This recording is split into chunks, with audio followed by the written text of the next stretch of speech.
Start. परिच्छेद. अलीकडील वर्षात बदलत्या हवामानाचा रोख लक्षात घेऊन राज्यातील शेतकऱ्यांनी पीक पद्धतीत बदल केला आहे. परंपरागत पिकांऐवजी नवी पिके घेण्याचे धाडस देखील त्यांनी ते यशस्वी करून दाखवले आहे.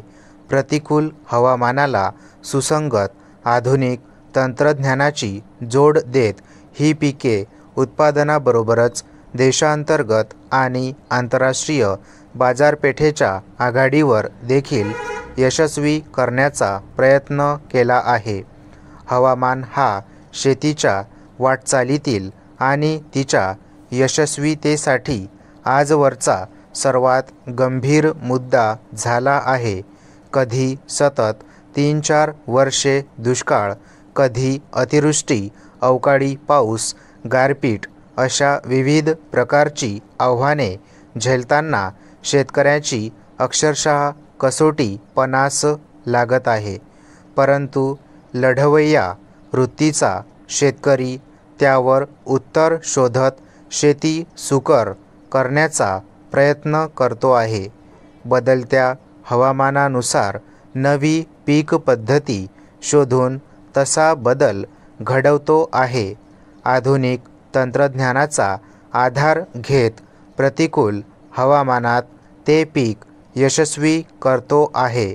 हरभरा, तूर, सूर्यफूल, भुईमूग आणि कापूस ही शेतकऱ्यांची पारंपरिक पिके. नवे प्रयोग करताना ही पारंपरिक पिके शेतातून हद्दपार झाली असे मात्र अजिबात नाही.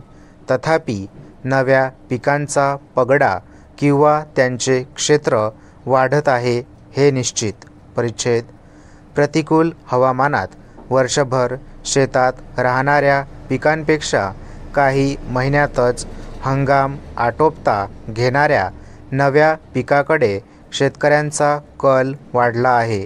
यात परदेशी पिकांची लागवड होऊ लागली आहे. त्याची मागणी शेतकरी अजमावत आहेत. या पिकांना मुंबईची बाजारपेठही मिळवण्यात ते यशस्वी झाले आहेत.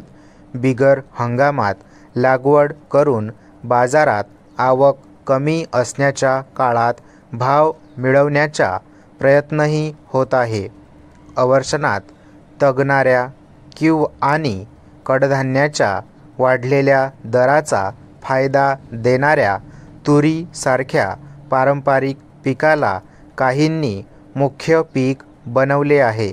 सुधारित जाती, ठिबक सिंचन, गादी वाफा पद्धत इत्यादी आधुनिक तंत्राच्या अवलंबनातून एकरी 8 ते 10 क्विंटल या पारंपरिक उत्पादनापेक्षा दुप्पट ते तिप्पट उत्पादन घेण्यात ते यशस्वी होत आहेत. परिच्छेद. सन्माननीय सभासद बंधू भगिनींनो, सप्रेम नमस्कार. आपल्याकडे काही लोकांना सदन शेतकरी म्हणून संबोधले जाते, परंतु काही देशात हा वाक्प्रचार अनावश्यक समजला जातो. कारण अमेरिकेत सधन आणि शेतकरी हे समान अर्थी शब्द आहेत. याचे कारण अमेरिकेतील व इतर प्रगत देशातील सर्वच शेतकरी सधन आहेत. काही तर चांगले श्रीमंत आहेत. अनेकांकडे स्वतःची विमाने आहेत. त्याचा वापर ते केवळ वैयक्तिक प्रवासाकरिता करीत नाहीत, तर शेतीवर फवारणी करण्यासाठी करतात. त्यामुळे अमेरिकेत एक समज प्रबळ आहे की शेतकरी म्हणजे सधनच व्यक्ती. परिच्छेद. भारतात सुद्धा एकेकाळी सुजलाम सुफलाम जमीन होती. त्यावेळी जी सुबत्ता निर्माण झाली त्यामुळेच अनेक परकीय भारताकडे आकर्षित झाले. काही आक्रमक लुटारू म्हणून तर काही व्यापारी म्हणून भारतात आले. काही जण स्वतःचा देश सोडून कायमचे भारतात राहावयास आले. या काळात भारतीयांनी खचितच देशांतर केले. भारतीय अर्थव्यवस्थेचा पाया म्हणून शेतीचा उल्लेख होतो व हे शेतीचे असलेले महत्त्व लक्षात घेऊन चेंबरनेही सन 2004 पासून आपल्या नावात व कार्यात शेतीचा समावेश केला. महाराष्ट्राच्याच नव्हे तर संपूर्ण भारताच्या अर्थव्यवस्थेमध्ये शेतीचे अनन्यसाधारण महत्त्व आहे. देशाच्या GDPमध्ये शेतीचे प्रमाण केवळ 12.5% असले तरी शेतीवर अवलंबून असणाऱ्यांची संख्या 65% इतकी आहे. अनेक उद्योग, व्यवसाय आणि सेवा या शेती व शेतमालावर अवलंबून असतात. एकंदरीत शेतकरी हा मोठा ग्राहक आहे. त्याचा ग्राहक सधन, तो व्यावसायिक समृद्ध असे सामान्यतः मानले जाते. या कारणाने सुद्धा शेतीचे अनन्यसाधारण महत्त्व आहे. भारतीय शेतीची परिस्थिती स्वातंत्र्योत्तर काळात खूपच सुधारली.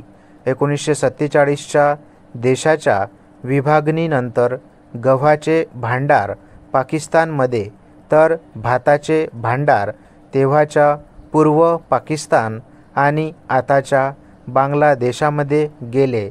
तरी हरित क्रांतीच्या चांगल्या उपाययोजनामुळे भारत 1950च्या दशकात शेतमालासंबंधी स्वयंपूर्ण झाला. शेतकऱ्याबद्दल चांगले तर सर्वच बोलतात, परंतु त्या सद्भावनांचे रूपांतर कृतीत होताना दिसत नाही. शेतकऱ्यांनी काही प्रमाणात आत्मपरीक्षण वाढवण्याची गरज आहे. कारण केवळ सरकारवर अवलंबून राहून त्यांचे फार भले होण्याजोगे नाही. परिच्छेद चेंबरने सन 2004 मध्ये आंतरराष्ट्रीय तांदूळ प्रदर्शनाचे आयोजन करून राज्यातील शेतकऱ्यांना तांदळाची निर्यात करण्यासाठी बाजारपेठ उपलब्ध करून दिली. शासनाच्या विविध कृषी योजनांची माहिती शेतकऱ्यांपर्यंत पोहोचण्यासाठी कार्यशाळा व चर्चासत्रांचे आयोजन केले.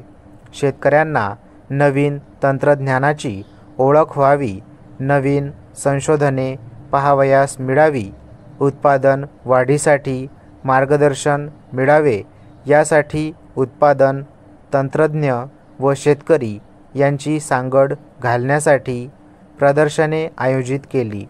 शेतीसाठी 24 तास वीज पुरवठा व्हावा याकरिता सोलर पंप योजनेसाठी चेंबरने पुढाकार घेऊन शासनाकडे ही योजना मांडली व त्याला प्रतिसादही मिळाला. महाराष्ट्र शासनाने 6 लाख कृषीपंप बसविण्याची घोषणा केली आहे. चेंबरची भूमिका ही सर्वांगीण विकासाची आहे. त्यामुळे शेतकऱ्यांचे हित हे आमच्या प्राथमिकतेत आहे. चेंबर सदैव शेतकऱ्यांच्या सोबत राहील असे आश्वासन देऊन मी माझे शेती विशेषांकातील मनोगत पूर्ण करतो. धन्यवाद. परिच्छेद नवा काळ, नवे तंत्रज्ञान शेतीतील हाच नवा संदेश आहे. काळासोबत चला. या धर्तीवर शेतकरीही मागे नाही. काळ जसा बदलतोय तसे ऋतूही बदलत चाललेत. पावसाची थंडीही वेळ बदललीही. मग यापासून बोध घ्यायलाच हवा. बदलत्या हवामानाशी सामना करण्यासाठी जास्तीत जास्त उत्पादन मिळवण्यासाठी ओपनमध्ये लागवड करण्यापेक्षा संरक्षित शेतीची कास का धरू नये. स्टॉप.